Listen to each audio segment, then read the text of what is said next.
हमारे पहाड़ में एक मसाला होता है, एक सीजनिंग होती है, मसाला ही हुआ सीजनिंग, जिसे कहते हैं जख्या, चोरा और फण।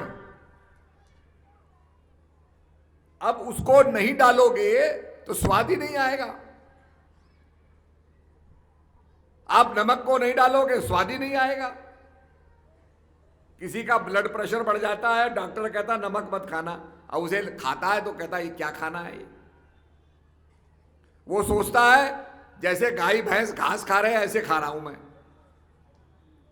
तो कहा भक्तिहीन नर सोवई कैसे, लवण बिना भव व्यंजन जैसे। अनेक प्रकार के व्यंजन हो पर विदाउट सॉल्ट, विदाउट मसाले, वो बेकार हैं, स्वादहीन है। भक्तहीन नर सोवई कैसे, बिन जल बादल बरसई जैसे। बिना जल के बादल आ जाए, दे आर यूजलेस, बेकार। पानी तो बरसा ही नहीं।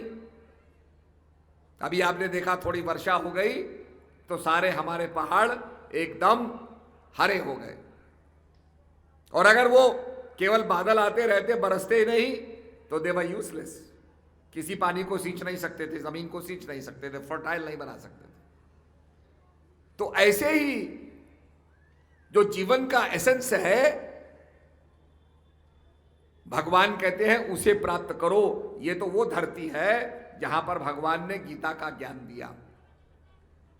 सारी दुनिया में कुरुक्षेत्र को, सारी दुनिया में हरियाणा को इसलिए माना जाता है, लोग प्रणाम करते हैं कि यहां पर लड़ाई भी हुई परंतु यहां गीता का ज्ञान भी भगवान ने अर्जुन को दिया।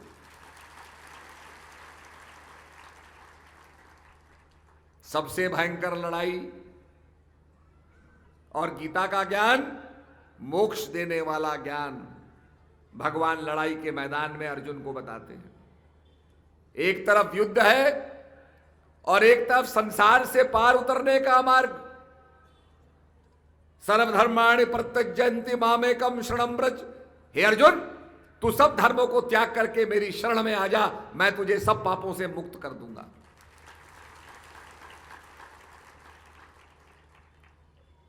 अब ये भगवान क्यों कहते हैं? आपने देखा होगा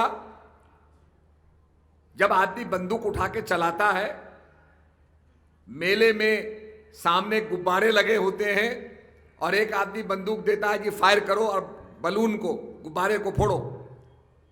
तो आप बंदूक उठाते हैं तो उसको स्थिर करते हैं, वो हिलती नहीं रहती, स्थिर करते हैं। अगर आप फायरिंग रेंज में हैं तो आप आंख बंद करके एक आंख से देखेंगे। अब उसके अंदर क्या होता है? अलाइनमेंट होता है। बंदूक का कुत्ता, जिसकी नाल के ऊपर जो कुत्ता बना होता है और सामने लक्ष्य होता है, और आपकी आंख जो होती है, इट शुड बी अलाइंड, एक लाइन होनी चाहिए। यही बात उपनिषद में कही गई कि मन रूपी बाण से ब्रह्म रूपी लक्ष्य को भेदो। और ये शरीर क्या है? ये बाण है। इट इज द बो, माइंड इज द एरो। तो आप जब निशाना लगाते हैं तो दो आंख नहीं, वहां टोटल कंसंट्रेशन होना चाहिए, एकाकीकरण होना चाहिए, जिसको भगवान कहते हैं भाव। भाव का भूखा हूं मैं, और भाव ही एक सार है। भाव से मुझको भजे तो भव से मेरा पार है।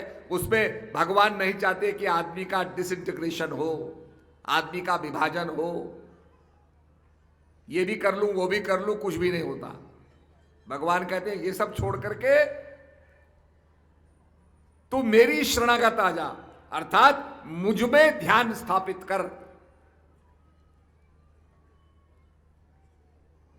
और ये बात कहकर के भगवान सारी संसार को अर्जुन के तर्क कुतर्क सबका जवाब देते हुए सारे संसार को कर्म योग शास्त्र का ज्ञान देते हैं।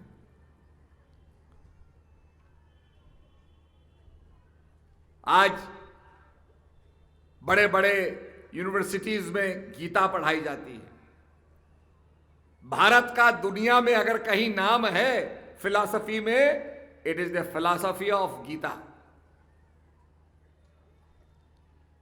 महात्मा गांधी बाइबल पढ़ते थे, बाइबल पढ़ के बड़े प्रभावित हुए। उसमें जो बातें लिखी थी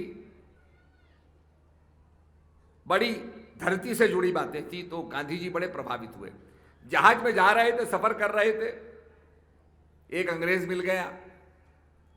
उस अंग्रेज ने कहा, गांधी जी आपने कभी गीता भी पढ़ी है? तो गांधी जी ने कहा, नहीं मैंने गीता नहीं पढ़ी। तो उन्होंने कहा, आप गीता पढ़ो। और जब गांधी जी ने गीता पढ़ी तो गांधी जी उसके ज्ञान से बिल्कुल चमत्कृत हो गए, विस्मित हो गए। और फिर गांधी जी ने गीता पर टीका भी लिखी और उस गीता को पढ़ाई नहीं बल्कि गीता को जीवन में उतारा। एक मां अपने छोटे से बच्चे को लेकर के गांधी जी के पास पहुंची कि बापू ये बड़ी चीनी खाता है, इसको बता दो कि चीनी ना खाए। तो महात्मा गांधी ने कहा, भाई एक हफ्ते के बाद आना।